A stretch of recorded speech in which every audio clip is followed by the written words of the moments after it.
ബഹുമാനപ്പെട്ട അധ്യക്ഷൻ, നമ്മുടെ സുഹൃത്തും ബന്ധുവുമായ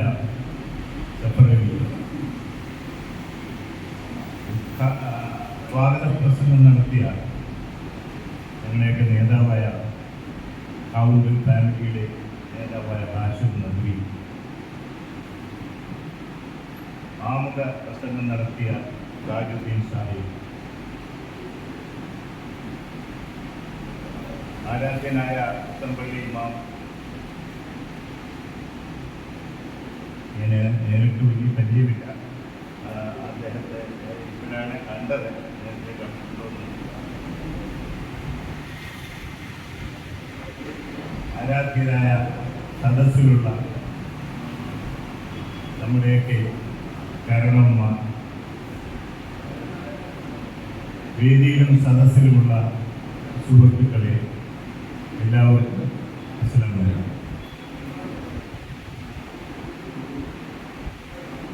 കേരളത്തിൽ കാസർഗോഡ് മുതൽ കോട്ടയം വരെ എത്തി നിൽക്കുന്ന 28ാമത്തെ ബ്രാഞ്ച് ഇവിടെ ഇന്ന് ആരംഭിക്കുന്ന മഹത്തായ ഈ സംരംഭം ഈരാറ്റുപേട്ടയ്ക്ക് എപ്പോഴും അഭിമാനമായിരിക്കുമെന്ന് തീർച്ചയാണ്. അതിൽ പങ്കെടുക്കാൻ സാധിച്ചതിൽ വളരെയധികം സന്തോഷമുണ്ട്. ഇതിൻ്റെ ഉദ്ഘാടകനായി എന്നെ എന്തുകൊണ്ട് ക്ഷണിച്ചു എന്ന് എനിക്കിപ്പോഴും വ്യക്തമല്ല. എന്നെക്കാട്ടിലും ആതുര സേവന രംഗത്ത് മികച്ചു നിൽക്കുന്ന ഫരീദ് സാഹിബുണ്ട്, മജീദുണ്ട്, ലക്ഷ്മി അബ്ദുൽ ഖാദർ സാഹിബ്, അങ്ങനെ എത്രയെത്ര വ്യക്തികൾ ഇവിടെ ഉള്ളപ്പോൾ ഞാൻ തന്നെ ഉദ്ഘാടനം ചെയ്യണമെന്ന് എന്താണ് സഫറിന്റെ ബന്ധുവായതുകൊണ്ടായിരിക്കാം. ഏതായാലും വളരെയധികം സന്തോഷമുണ്ട്. ഈ ഔപചാരിക കൃത്യം എന്നെ ഏൽപ്പിച്ചത് നന്ദിയുണ്ട്. ഞാൻ ഒരു പ്രത്യേക അനുഭവം കൂടെ ഉണ്ട്. ഈ പുത്തൻപള്ളിയിലും ഈ ഹാളിൽ ഞാൻ ആദ്യം വരുവാണ്. എനിക്ക് എൻ്റെ ഗൃഹാതുരത്വത്തിൽ ഉണർന്ന് എഴുതേക്കും ഈ പുത്തൻപള്ളി കണ്ടപ്പോഴും ഈ പ്രദേശത്ത് വന്നപ്പോഴും. ഏകദേശം 65-70 വർഷങ്ങൾക്ക് മുമ്പേ ആദ്യമായി മിഫ്താഹുൽ തുടങ്ങിയ PA ഫരീദ് സാഹിബാണ് മിഫ്താഹുൽ തുടങ്ങിയത്. ആ കാലത്തെ ഇവിടെ വന്ന് ഓടാനുള്ള ഒരു സൗഭാഗ്യം ലഭിച്ച ഒരു വ്യക്തിയാണ്. അതുകൊണ്ട് ഈ പള്ളിയുമായിട്ട് ബന്ധപ്പെട്ട അവരിൽ ഏറ്റവും സീനിയർ ഞാനായിരിക്കുമെന്ന് എനിക്ക് അഭിമാനിക്കാം. കാരണം ഫരീദ് സാഹിബ് ഈ ഉസ്താഹുൽ പഠിച്ചിട്ടില്ല എന്നാണ് എനിക്ക് തോന്നുന്നത്. അന്ന് നടക്കല് അലിയാരി മുസ്ലിയാരുടെ തയ്ക്കാവിലാണ് അദ്ദേഹം പഠിച്ചത്. അപ്പം ഞങ്ങളൊക്കെ അന്ന് അലിയാരി മുസ്ലിയാരുടെ അവിടെ ഒരാഴ്ച കഴിഞ്ഞപ്പോഴാണ് ഉസ്താഹുൽ തുടങ്ങിയത്. അന്ന് ഓതിൻ്റെ ഒരു പ്രത്യേക രീതിയിലാണ് നമ്മളിങ്ങനെ ഇങ്ങനെ ഒരു ആട്ടം ഉണ്ടായിരുന്നു. ഇപ്പൊ അതൊക്കെ മാറി പുരോഗമന സ്റ്റൈലിലേക്ക് വരുന്ന ഒരു ഇതായിരുന്നു മിഫ്താഹുൽ തുടങ്ങിയ കാലഘട്ടം. അന്നേ നമ്മളൊക്കെ മിഫ്താഹുൽ പഴയ കെട്ടിടമാണ് ഉണ്ടായിരുന്നത് ആദ്യം. അതിനുശേഷമാണ് MK കൊച്ചുമക്കാരും MK സാധുക്കുട്ടിയൊക്കെ പുതിയ ഒരു ബിൽഡിംഗ് പണിത്. അതിപ്പോഴും ഉണ്ടോ ഇല്ലയോ എനിക്കറിയില്ല. ആ പുതിയ ഇല്ല. അത് അന്ന് അവിടെ പേര് എഴുതി വെച്ചിട്ടുണ്ട്. MK കൊച്ചുമക്കാർ MK സാധുക്കുട്ടി. അതൊക്കെ ഞാൻ ഇങ്ങനെ നോക്കി അഭിമാനത്തോടു കൂടി പറയും ഞങ്ങളുടെ കുടുംബക്കാരുണ്ടാക്കിയ മിഫ്താഹുലുമാണെന്ന് അങ്ങനെ അവകാശപ്പെട്ടിരുന്ന ഒരു കാലഘട്ടം ഉണ്ടായിരുന്നു. അന്ന് ഞങ്ങളൊക്കെ സ്കൂളിൽ പോകുന്നത് നിക്കറിട്ടാണ്. നമ്മളെ പാൻറ് അന്ന് കണ്ടിട്ട് പോലും ഇല്ല. താണ്ടൊക്കെ വലിയ ലുക്സറിയാണ്. അപ്പം നിക്കറിട്ടാണ് പോകുന്നത്. അപ്പം ഞാൻ നിക്കറിട്ട് രാവിലെ ഈ മുസ്ലിം PK സ്കൂൾ അവരെ സ്കൂളിൽ നിന്ന് പറയും. അവരെ സ്കൂളിലേക്ക് പോകുന്ന വഴിക്കാണ് മിഫ്താഹുൽ അറബി പഠനം നടക്കുന്നത്. അത് നിക്കറിട്ടാണ് വരുമ്പോൾ എല്ലാവരും ഇങ്ങനെ വളരെ ലക്ഷ്യത്തോട് നോക്കുമായിരുന്നു. നിക്കറിട്ട് ഓടാൻ പറ്റുന്നതിനാരായിരുന്നു. പക്ഷെ ഞങ്ങൾ വളരെ പുരോഗമനവാദിയായ ഒരു ഉസ്താദാണ് CM മൗലവി. നിങ്ങൾ ആരൊക്കെ കേട്ടിട്ടാണെന്ന് എനിക്കറിയില്ല. CM മൗലവി അദ്ദേഹം എന്നെ ഒരു പ്രത്യേക വാത്സല്യമായി അദ്ദേഹം എന്നെയും കൂട്ടി ഈ പള്ളിയിൽ നിക്കർ വിട്ടുകൊണ്ട് വന്ന് നിസ്കരിപ്പിച്ചു. അപ്പൊ എല്ലാവരെയും നോക്കുന്നത് ആരാണ് നിക്കറിട്ട് പള്ളിയിൽ വന്ന് നിസ്കരിക്കുന്നത്. അദ്ദേഹം മുൻപിലുള്ള സർട്ടിഫിക്കറ്റ് ഞാൻ പുള്ളിയുടെ കൂടെ നിൽക്കും. പുള്ളി ഇങ്ങനെ ആദ്യമായിട്ട് നിസ്കരിക്കുകയാണ്. പുള്ളിയുടെ തല ചോദിക്കും, ഞാനും ചോദിക്കും. അങ്ങനെ എല്ലാവരും പുള്ളി ചെയ്യുന്നതെല്ലാം ഞാൻ ചെയ്യും. അതേപോലെ നിസ്കാരം എന്താണെന്ന് അറിയും. അങ്ങനെ രീതിയിലാണ് ഇവിടെ തിരിച്ച് മുസ്തായി വന്നപ്പോഴേ ഈസായി ഭയങ്കര സ്ട്രിക്റ്റായി. ഈസായി വിലക്ക് നിക്കറിട്ട് വരാൻ പാടില്ല. അത് എന്നെ വാപ്പ അറിവിൽ ഭയങ്കരമാണ്. അത് പുള്ളി പറഞ്ഞൊരു കാര്യം ചെയ്യും, നീ ഒരു മുണ്ടെടുത്തോണ്ട് നിക്കറിന്റെ മുകളിൽ ഒരു മുണ്ടെടുത്തോണ്ട് ഓതൽ കഴിയുമ്പോൾ നിക്കർ മുണ്ട് മടക്കി വെച്ചിട്ട് പള്ളിയിൽ പോകാം. അങ്ങനെയുള്ള എത്രയോ കഥകളുണ്ട്. ഇത് പറഞ്ഞാൽ തീരുകയാണ്. അപ്പൊ അങ്ങനെ ഒരു ഗ്രഹാതുരത്വം എനിക്ക് അനുഭവിക്കുന്നത് ഈ പ്രദേശത്ത് ഞാൻ ഇന്നത്തെ നോക്കുകയായിരുന്നു. ഇവിടെ അതിന് അധികമൊന്നും വന്നില്ല. എങ്കിലും അതിനൊരു പ്രത്യേക അനുഭൂതി, സന്തോഷമുണ്ട്. അതുകൊണ്ട് തന്നെ ഉദ്ഘാടനം ചെയ്യാൻ എന്നെ വിളിച്ചതിൽ വളരെയധികം സന്തോഷം. പിന്നീട് എനിക്ക് ഈ ലൈഫ് മിഷൻ, ഞാൻ ആദ്യം ലൈഫ് എന്നറിയില്ല. ലൈഫിന് നല്ല പേരുണ്ടായിരുന്നു. ലൈഫ് മിഷൻ എന്ന് പറഞ്ഞ ഒരു വലിയ മെച്ചപ്പെട്ട പേരില്ലാത്ത ഒരു പ്രസ്ഥാനമാണ്. പാവങ്ങൾക്ക് വീട് കൊടുക്കാൻ വേണ്ടി പിണറായി വിജയനൊക്കെ തുടങ്ങി ലൈഫ് മിഷൻ. ഞാൻ ആദ്യം ലൈഫ് എന്നറിയുന്നു. ഞാൻ മുന്നേറാണെങ്കിൽ ലൈഫ് മിഷൻ.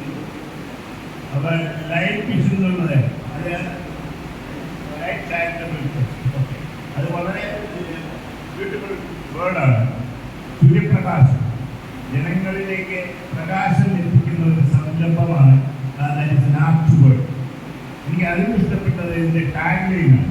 ടാഗ് ലൈൻ എന്ന് പറഞ്ഞാൽ ഇവരുടെ മലയാളത്തിന്റെ മുദ്രാവാക്യം. ടാഗ് ലൈൻ കുടുംബം കുട്ടികളുടെ അവകാശമാണ്. The family is the right of the orphans. ഞാൻ ഒന്നുകൂടെ അത് വിശദീകരിച്ചിട്ട്, the family is the right of the widows and orphans. വിധവകളുടെയും കുട്ടികളുടെയും അഭയകേന്ദ്രമാണ്. വാസ്തവത്തിൽ നിങ്ങൾ ചെയ്യുന്നത് അത് തന്നെയാണ്. അതുകൊണ്ട് it can be extended, the tagline can be added like this. അപ്പൊ അതാണ് എനിക്ക് തോന്നിയത്. ഏതായാലും ഒരു മഹത്തായ സംരംഭമാണെന്നുള്ളതിന് എൻ്റെ അഭിപ്രായം. പിന്നീട് I think I am very sure, ഞാൻ എനിക്ക് തീർച്ചയാണ് ഈ പ്രസ്ഥാനം ഇത് തിരുവനന്തപുരം വരെ എത്തുകയും ആ പ്രസ്ഥാനം അതിൻ്റെ അർത്ഥം ഉൾക്കൊള്ളുന്ന രീതിയിൽ ഒരു മഹത്തായ സേവന പരമ്പര തന്നെ ചെയ്യുമെന്നുള്ളതിന് യാതൊരു സംശയമില്ല. ഈ ചാരിറ്റി, കൺസെപ്റ്റ് ഓഫ് ചാരിറ്റി, ചാരിറ്റിയുടെ ഒരു ആശയം തന്നെ മാറിക്കൊണ്ടിരിക്കുന്ന ഒരു കാലഘട്ടമാണ്.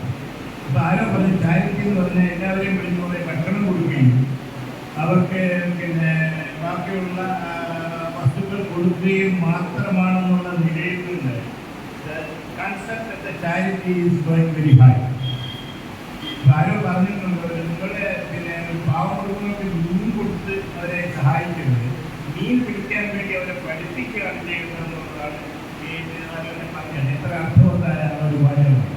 അപ്പോൾ അവർ motto or your motto should be to make a whole hearted ശ്രമം, അതിനുവേണ്ടിയുള്ള ഒരു ശ്രമം നടത്തണം. It should be a combined effort to grow the children, to make them self-sufficient ആക്കണം. ഇവിടെ എല്ലാ പ്രസ്ഥാനങ്ങളിലും ഈ ചാരിറ്റി എന്ന് പറഞ്ഞാൽ അതിൻ്റെ ഫൈനാൻഷ്യലുണ്ട്, സോഷ്യലുണ്ട്, എഡ്യൂക്കേഷനുണ്ട്, ഹെൽത്ത് കെയർ ഉണ്ട്. ഇതിൻ്റെ എല്ലാം ഒരു സംയോജനമായിരിക്കണം ചാരിറ്റി എന്നുള്ളതാണ് നമ്മുടെ അടുത്ത്.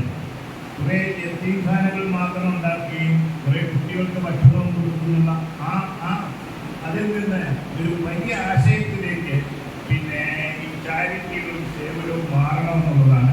ഐ തിങ്ക് ഈ life charitable society will definitely go for it. അങ്ങനെ എനിക്ക് ഷുവറാണ് അവരുടെ ആശയവും അവരുടെ അതിൻ്റെ പിന്നിൽ പ്രവർത്തിക്കുന്നവരെ എഴുതാൻ കണ്ടാൽ തീർച്ചയായിട്ടും ആ രീതിയിലുള്ള ഒരു പ്രസ്ഥാനമായി ഇതിനെ വളർത്തിയെടുക്കാൻ സാധിക്കുമെന്നുള്ളതിന് എനിക്ക് 100% ഉറപ്പാണ്. പിന്നീട് അത് ഞാൻ ഇതുവരെ പറയുന്നില്ല. പിന്നെ ആരോ പറഞ്ഞു ഈരാറ്റുപേട്ടയെ കുറിച്ച് പറയുകയാണ്. ഈരാറ്റുപേട്ടയിലുള്ള അത്രയും ചാരിറ്റബിൾ ഓർഗനൈസേഷൻ കേരളത്തിൽ എവിടെയും ഉണ്ടെന്ന് എനിക്ക് തോന്നുന്നു. There is a proverb that carrying coal to the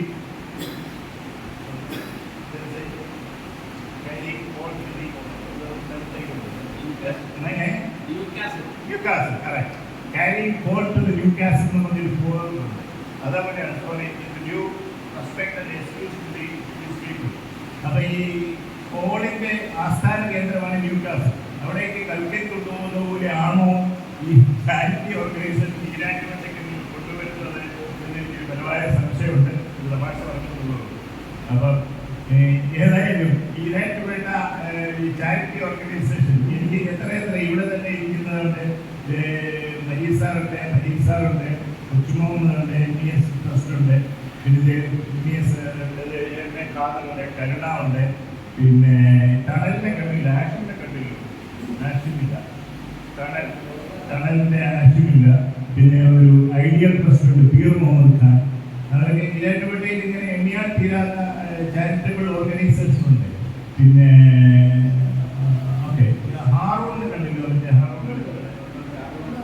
ഹാറൂണ്ട്, okay Haroon. അപ്പോൾ അത് കരുണ അങ്ങനെ എത്ര സ്ഥാപനങ്ങൾ. കരുണ വലിയൊരു പ്രസ്ഥാനം നടത്തുന്നുണ്ട്. ഒന്ന് ചപ്പറിലേക്ക് ഒന്ന് വിസിറ്റ് ചെയ്യണം. കരുണ അവിടെ institutes, orphans, they are doing holistic charity ചെയ്യുന്ന ഒരു പ്രസ്ഥാനമാണ്. അപ്പം അങ്ങനെ ഉള്ള ഏതായാലും ഞാൻ വെറുതെ പറഞ്ഞു എന്നുള്ളൂ. അപ്പം ഇങ്ങനെയുള്ള ഒരു പ്രസ്ഥാനത്തിന് ഒരു മുതൽക്കൂട്ടുകൂടെയാണ് ചാരിറ്റബിൾ ട്രസ്റ്റ് എന്ന് പറയുന്നതിൽ എനിക്ക് അഭിമാനമുണ്ട്. അതിൻ്റെ അവരുടെ ഇതുവരെയുള്ള പിന്നെ പിൽക്കാല ചരിത്രം അർത്ഥവത്താക്കുന്ന രീതിയിൽ നമുക്ക് ഈരാറ്റുപേട്ടയിൽ തുടങ്ങാൻ സാധിക്കും എന്ന് എനിക്ക് തീർച്ചയാണ്. പിന്നീട് ഞാൻ ഇവിടെ ഈരാറ്റുപേട്ടയിലെ ഈ ചാരിറ്റബിൾ ട്രസ്റ്റിനെ കുറിച്ച് ഞാൻ MLA ആയിട്ട് ഇങ്ങനെ സംസാരിക്കുകയായിരുന്നു. I think all the charitable trust R mutually competing. എല്ലാവരും തമ്മിലൊരു മത്സരവേദിയാണോ എന്നെനിക്ക് സംശയമുണ്ട്. It should not be a competition, it should be a consolidated cooperation. ഞാനത് പറയുകയായിരുന്നു. എനിക്ക് എൻ്റെ ഒരു പ്രശ്നമുണ്ട്, റീഹാബിലിറ്റേഷൻ എഡ്യൂക്കേഷൻ ചാരിറ്റി. അപ്പോൾ അതിൻ്റെ നേതൃത്വത്തിൽ ഈരാറ്റുപേട്ടയിലുള്ള എല്ലാ ചാരിറ്റി ഓർഗനൈസേഷനെയൊക്കെ ഒരു കൺസോൾട്ടേഷൻ ചെയ്തിട്ട് I think we have an occasion of some funds also. ഈ എല്ലാ സൊസൈറ്റിയും എല്ലാ ചാരിറ്റബിളും കൂടെ ഒന്നായിട്ട് നമ്മുടെ ലൈഫ് ചാരിറ്റബിൾ കൂടെ വന്നു എല്ലാവരും അസോസിയേറ്റ് ചെയ്യണമെന്നൊരു ആഗ്രഹമുണ്ട്. ഞാൻ വേറൊരു കാര്യം കൂടെ നമ്മൾ പറഞ്ഞിരുന്നു, അത് എല്ലാവർക്കും ഇഷ്ടപ്പെടുമെന്ന് അറിയില്ല. The organization should be not communal and communal differentiation should not be there. The organization മറ്റ് കമ്മ്യൂണിറ്റി കാര്യം കൂടെ ചേർക്കണം. നിങ്ങളെ ബെനിഫിഷ്യറീസ് എല്ലാ അവസരവും ഉണ്ടെന്നുള്ള സൗകര്യം പറഞ്ഞു. That is A great thing. അതുപോലെ തന്നെ ഇപ്പം ഒരു ഐ കുഡ് നോട്ട് സീ സ്ത്രീകളെ ആരെയും കാണുന്നില്ല. ശാസ്ത്രത്തിൽ നിങ്ങളുടെ കൂടെ ഓർഗനൈസ് ചെയ്ത സ്ത്രീകളുണ്ടോ എന്നുള്ളതാണ് gender differentiation or communal differentiation. അത് മാറ്റി വെച്ചിട്ട് നമുക്ക് ഒന്നായിട്ട് ഇങ്ങനെയുള്ള പ്രസ്ഥാനങ്ങൾ തന്നെ ഇത് തന്നെ വേണം. അത് when you are thinking of new പിന്നെ events or new initiatives, the gender and communal equality should be there and I am sure you will be doing that. അപ്പോൾ ഇത്രയൊക്കെയുള്ളൂ, ഞാൻ കൂടുതലൊന്നും പറയുന്നില്ല. പിന്നെ ഇതിനെ ക്ഷണിച്ചതിൽ എനിക്ക് വളരെയധികം നന്ദിയുണ്ട്. ഇതിൻ്റെ ഉദ്ഘാടനം ചെയ്തതായിട്ട് ഞാൻ ഒഫീഷ്യലായിട്ട് പറഞ്ഞു കൊടുക്കുന്നു. രണ്ട് കാര്യം കൂടെ ഉണ്ട്. എനിക്ക് ഈ നിങ്ങളുടെ ട്രസ്റ്റിന് ATG പെർമിഷൻ ഉണ്ടല്ലേ? FCRA അൻസാരി അതിൻ്റെ എക്സ്പെർട്ടാണ്. ഞാൻ പറഞ്ഞിട്ടുണ്ടെങ്കിൽ Ansari can help you. FCRA പിന്നെ അൽമനാറിൻ്റെ ആൾക്കാരായിട്ടുള്ള അൽമനാറിൻ്റെ ആരെങ്കിലും ഉണ്ടോ? അൽമനയിൽ ഈ അൽമനാറയിൽ ഈ ഭാഗത്തുള്ള ഏക FCRA അൽമനാറാണ്.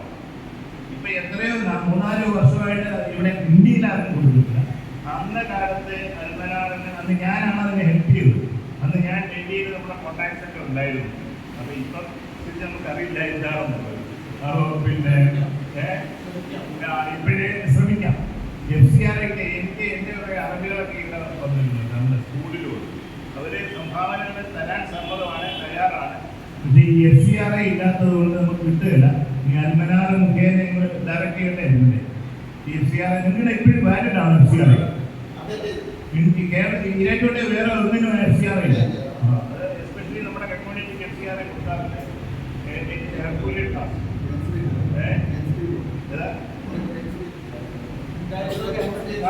ക്യാൻസൽ ചെയ്യുക പുതിയ രാഷ്ട്രീയ സംവിധാനത്തിൽ. അപ്പോൾ അതുകൂടെ ട്രൈ ചെയ്യണമെന്നുള്ള ഒരു അഭ്യർത്ഥനയുണ്ട്. I will also try to BJP-ക്കാരെ നമുക്ക് കോൺടാക്ട് അപ്പോൾ അതുകൊണ്ട് തീർച്ചയായും ആപ്ലിക്കേഷൻ ഫോർവേഡ് ചെയ്യണം. ഇപ്പം ഞങ്ങൾ മുസ്ലിം സ്കൂളിലേക്ക് നോക്കിയിട്ട് അൻസാരി നോക്കിയിട്ട് ഔട്ട് ഓഫ് ക്വസ്റ്റ്യൻ എന്നാണ് പറഞ്ഞത് അല്ലേ? തീർച്ചയായും കിട്ടുകയില്ല. അൻസാരി കിട്ടുകയില്ല. It is almost impossible. ഏതായാലും അതുകൊണ്ട് എനിക്ക് രണ്ട് കാരണങ്ങളൂടെ ഉണ്ടെങ്കിൽ സംഭാവന തരുന്നവർക്കുള്ള ബെനിഫിറ്റാണ് എനിക്ക് ചെയ്യുന്നത്. അതുകൂടെ നിങ്ങൾ നേടിയെടുക്കണം, കൂടെ നേടിയെടുക്കണം എന്ന് പറഞ്ഞ് ഞാൻ കൂടുതലും കേൾക്കുന്നില്ല. പിന്നെ ഇത്രയും പഴയ സുഹൃത്തുക്കളെയൊക്കെ കണ്ടതിൽ വളരെ സന്തോഷമുണ്ട്. ഈരാറ്റുപേട്ട തന്നെ ഒരു നൊസ്റ്റാൾജിയാണല്ലോ. ഞാൻ ഈരാറ്റുപേട്ടയിൽ പോയിട്ട് തന്നെ 50-60 വർഷമായി കാണുന്നു. ഇപ്പോഴും പല പഴയ മുഖങ്ങളൊക്കെ ഇപ്പോൾ കാണുമ്പോൾ ഒരു സന്തോഷമുണ്ട്. അപ്പോൾ ഏതായാലും പ്രിൻസിപ്പൽ റഷീദുണ്ട്. Rasheed also is very much there. We can use principal റഷീദിനെ അറിയിക്കും. ഓക്കെ. സോ എല്ലാവർക്കും നന്ദി പറയുകയും എന്നെ ഇതിലേക്ക് എല്ലാവരെയും ഞാൻ നന്ദി പറഞ്ഞു. നന്ദി, നമസ്കാരം, അസ്സലാമു അലൈക്കും.